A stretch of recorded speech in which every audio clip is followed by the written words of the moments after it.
Bonjour, Côte Frédéric. Bonjour. Bienvenue sur ce modeste plateau qui se veut un lieu de partage.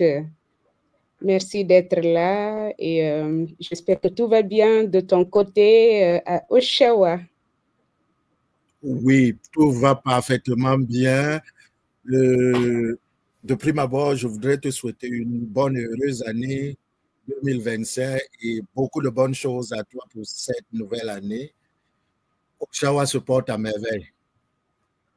Ah, j'en suis ravie. Merci infiniment. Je te souhaite aussi tout le meilleur pour toi, ta famille, tout ton entourage. Que 2025 soit une année radieuse, pleine de bénédictions. Merci. Voilà.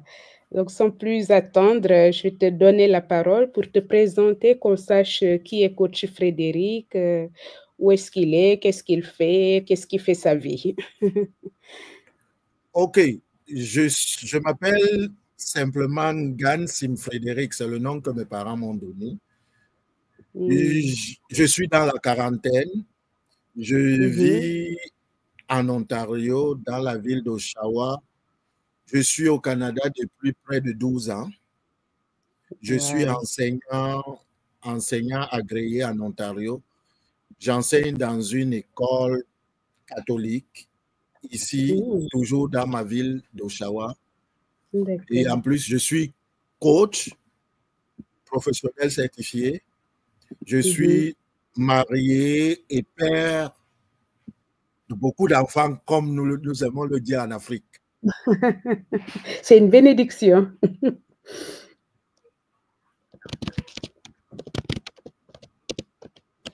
Ah oui.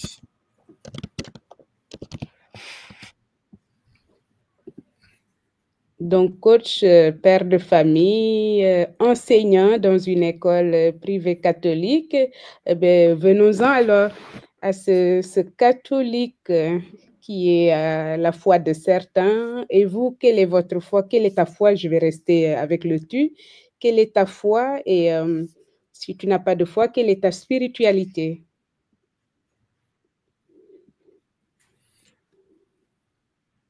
Donc, comme je l'ai dit tantôt, j'enseigne dans une école catholique, mais dans ma ville, toutes les écoles reçoivent le financement public. Donc, c'est catholique parce que on met un accent sur la religion, la foi catholique. Mais maintenant, quelle est ma spiritualité? Lorsque je suis né, mes parents m'ont communié et baptisé à l'église catholique. À un certain âge, à la vingtaine, je suis allé personnellement me confirmer parce que je voulais être prêtre. Donc, j'ai pris ma confirmation. C'était l'une des conditions pour continuer le parcours. Mais en grandissant, en me posant des questions, ma foi, mes croyances ont évolué. Ont évolué. Donc, ils ont évolué dans ce sens que, oui, c'est important de croire. Et j'encourage mes enfants, j'encourage mon épouse à y aller. Mais en même temps, je me suis dit, mais mes ancêtres croyaient. Je suis parfaitement sûr qu'ils croyaient. Mais comment ça se faisait? Comment ils faisaient? Est-ce qu'ils croyaient à Dieu? Leur rapport à Dieu était le même rapport, était la même chose que le rapport à Dieu face à l'Occident, par rapport au rapport à Dieu que l'Occident nous a fait rencontrer. Donc, je me suis posé ce genre de questions et j'ai dit, bon, il va falloir que je commence à réfléchir sur ça, en me posant des bonnes questions. Qui suis-je? D'où je viens? Et comment est-ce que mes ancêtres faisaient? Donc, dans ma région d'où je viens au Cameroun, on a ce qu'on appelle le Mbok. Le Mbok, c'est ce qu'on appelle l'Occident appelle les prêtres traditionnels. Donc, ce sont ces gens-là qui nous mettent en lien avec notre spiritualité, Dieu, qui nous mettent en lien avec Dieu. Donc, je parle beaucoup avec eux, j'essaye d'écouter et je me dis, il est temps que je m'intéresse un peu plus à ça. Ah oui. Donc, voilà à peu près mon rapport à la spiritualité en ce moment-ci. Donc, tu as, si j'ai bien compris, il y a une tradition catholique, chrétienne catholique, et aujourd'hui, tu te poses la question de ton identité en étant à l'écoute de tes ancêtres dans la foi traditionnelle. C'est bien ça? Oui. Oh oui, super. Et quel est l'aspect de ta foi aujourd'hui? Voilà, c'est ça. Quel est l'élément de ta foi qui te porte vraiment, qui te motive, qui te pousse à aller vers l'avant, qui te fait lever le matin?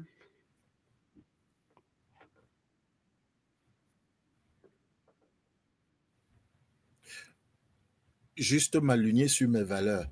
Ça veut simplement, c'est que de mon observation, mon observation ces derniers temps, c'est que autour de moi, dans mon cheminement, j'ai l'impression que on veut plus paraître qu'être.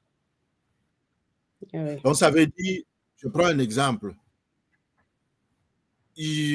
c'est pas un jugement, c'est un constat de mon point de vue. Certains hommes de Dieu qui m'ont fait rentrer pour découvrir d'où je viens, quand je vois comment ils pratiquent la religion, sur le plan du visuel, c'est tellement beau. C'est tellement beau. Tu es vraiment. Mais à la vérité, quand tu les vois sur d'autres cieux, ce n'est pas la même chose. Je me dis, mais est-ce que c'est ça que je veux? Est-ce que c'est ça? D'autres me diront, tu n'as pas à regarder ça. Mais je me dis, oh, il faut que je sois authentique. L'authenticité va venir de mes origines. Qu'est-ce que mes ancêtres faisaient? Mes ancêtres croyaient en Dieu et la société fonctionnait. C'est pas pour dire que je mets à côté comment ça se fait. J'y suis. Mais en même temps, je me dis, je ne me ferme pas les portes. Je ne me ferme pas les portes. Je dois découvrir ce qui se passe de l'autre côté. Parce que j'ai une vision de ce côté. Pour que j'aie mon équilibre, il faut que je sache ce que je gagne ou je perds de l'autre côté. Et ici, je sais ce que je gagne et ce que je peux perdre. Mais il faut que je sache. Et là, ça va me permettre de savoir où je vais. Donc, en quelque sorte, c'est ma quête d'identité que je suis à la recherche toujours. C'est ça, c'est ce que je réentends, cette quête d'identité qui fait que tu as besoin d'être aligné, d'être authentique dans tout ce que tu fais. Eh bien, ça fait le lien avec la PNL, j'imagine. Oui, mais la PNL a été un déclic pour moi. La PNL a été un déclic pour moi parce que la PNL m'a permis de me connaître moi-même. Parce que moi, ce que j'ai gagné à la PNL, ce n'est pas aller accompagner les autres dans leur cheminement, dans leur quête de leur moi profond, mais c'est moi-même. Avec les outils, comme tu as parlé tout à l'heure d'alignement, je le fais, je pense que je le faisais, mais je ne savais pas comment le faire. Donc, le PNL m'a aidé dans le processus. Qui suis-je? Je me pose les questions, où je vais aller. Je me pose ces questions et où je suis en ce moment-ci. Donc, je regarde l'état passé, l'état présent et l'état futur.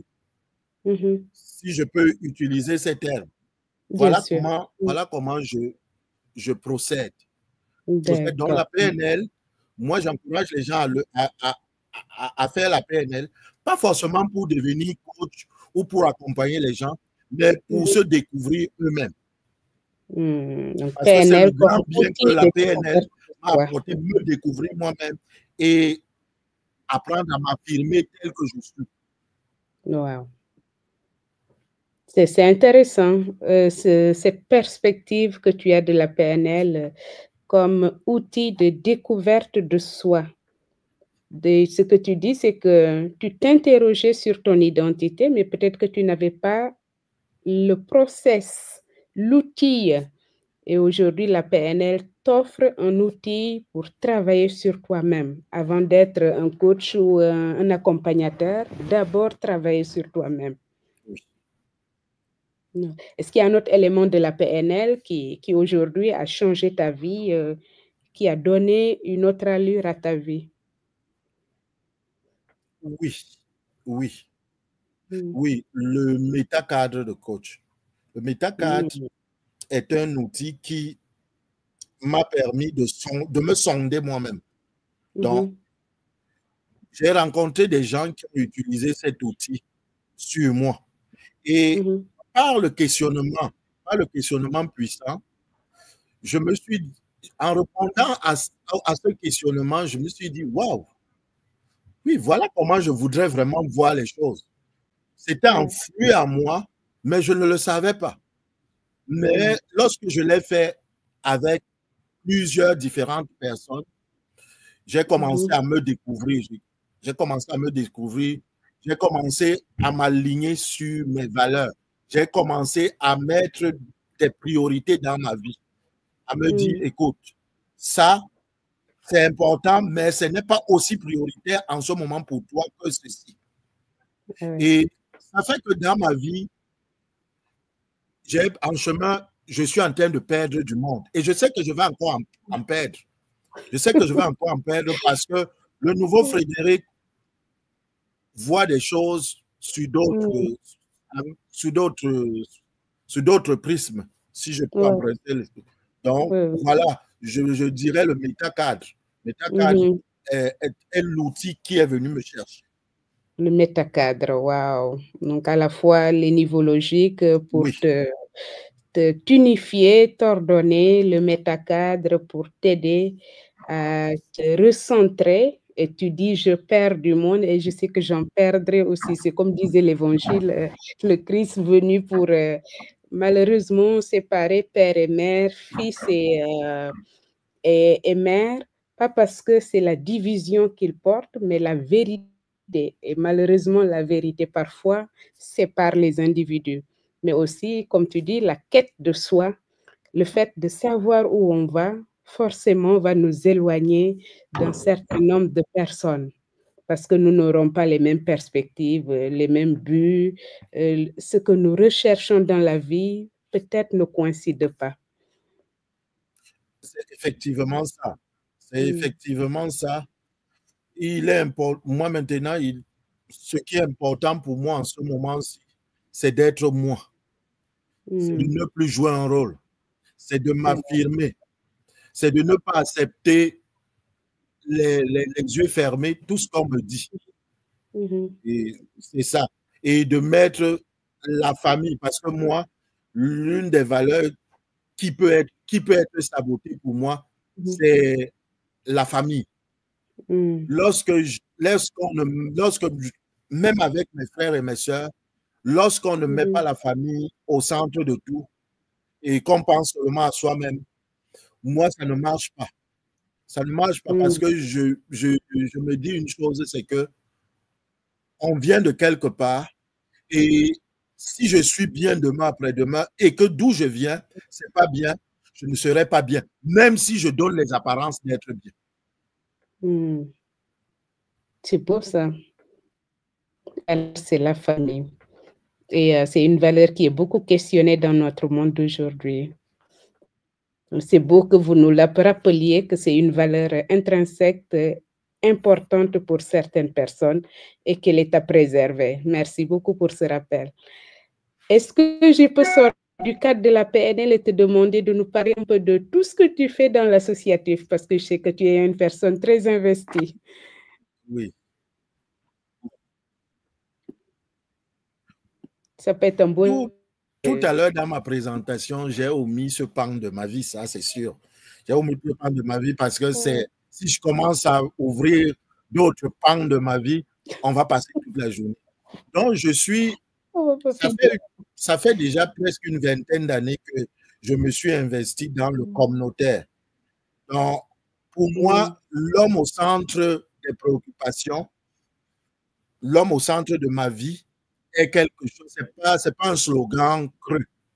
Ça donne tout son sens. Parce que moi, je prends un exemple. Comment ça a commencé? Dans mon village, ça a commencé dans mon village.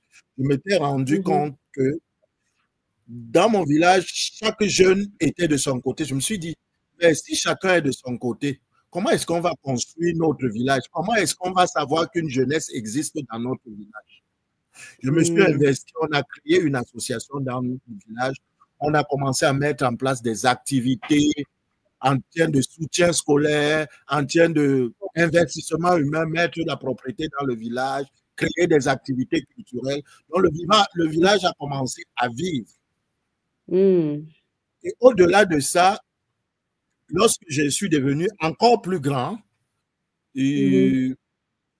mon grand frère m'a imprégné dans le monde des organisations. Et quand je suis entré,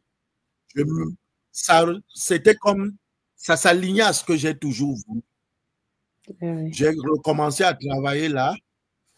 Et quand je suis devenu infirmier dans une autre vie, j'ai aussi créé une association pour les infirmiers. Parce que pour moi, c'était des personnels qui n'étaient pas assez valorisés. Ils n'étaient pas assez reconnus pour ce qu'ils font ou ce qu'elles font. Et je voyais comment on les traitait comme un moins que rien. Alors que ce sont des gens comme les autres qui se sont formés en ayant un bac. Donc, ils sont entrés dans les écoles de formation avec un bac comme toutes les autres formations. Donc, ils avaient le minimum requis pour. Mais le simple fait qu'ils aient fait 3 ans n'était pas assez reconnu. On les considérait comme des gens juste qui sont là pour donner des médicaments et autres. Alors que ce sont des gens qui prennent soin du malade au quotidien.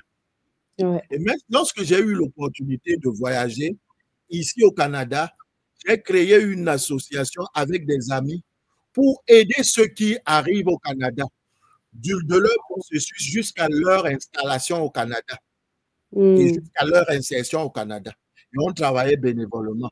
Donc, lorsque j'ai quitté le Québec pour venir dans une autre province, l'Ontario, je me suis investi maintenant pour la francophonie. Parce que nous sommes dans une zone minoritaire et il faut que la voix des francophones soit comprise. Donc, je suis dans un organisme qui travaille à aller rencontrer des élus, toutes les personnes d'influence pour que en Ontario, les francophones soient reconnus et que ces 2 langues soient les langues qu'on pourrait utiliser à tout bout de champ.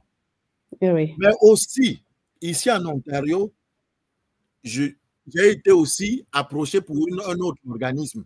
Cet organisme travaille beaucoup avec les jeunes. Donc, dans les soutiens, dans la création des camps de vacances et dans la formation des jeunes aux enjeux actuels. Donc, je le fais. Mais aussi, je viens de quelque part.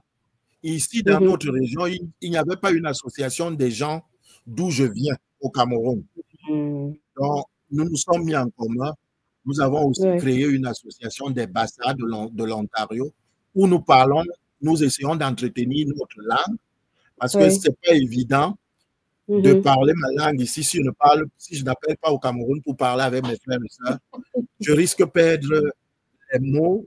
Mais ici, maintenant, ayant mis comme ça, on s'entraide, on se soutient, mais on valorise aussi notre culture et notre langue. Voilà à peu près des choses que je fais. J'en ai oublié d'autres, mais qui sont majeures pour moi. Voilà à peu près mon implication. C'est beau d'avoir ce sens de l'autre, ce sens de l'humain, ce sens de l'engagement, mais aussi savoir se retourner pour voir d'où est-ce que l'on vient et garder certains éléments de la culture qui nous enrichissent. On peut bien s'inculturer ailleurs, mais en portant aussi quelque chose de nous pour que comme disait Senghor, il y ait un rendez-vous du donner et du recevoir, mais pour soi-même, pour être enraciné soi-même quelque part. Bravo pour tout ce que vous faites. Merci.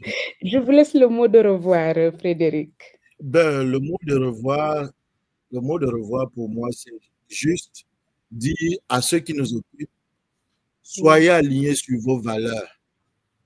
Soyez, ne paraissez pas. Soyez vous-même et restez vous-même. La société actuelle va vous amener à paraître, à montrer une image qui n'est pas forcément vous. Mais vous n'êtes pas obligé de suivre ce courant-là. Restez toujours vous-même et vous allez être en harmonie avec vous et avec la nature qui vous entoure. Merci encore pour cette opportunité. Merci. Et c'est une sagesse, hein? C'est une sagesse un peu universelle.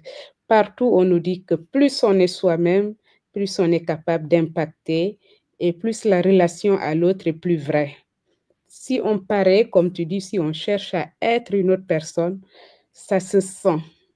Et on n'est pas bien soi-même, on n'est pas bien avec les autres. Hein. Donc, merci pour cet appel très, très fort.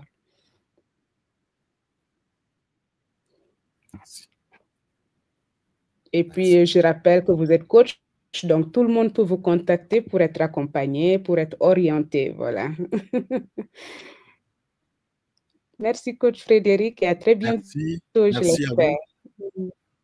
Merci.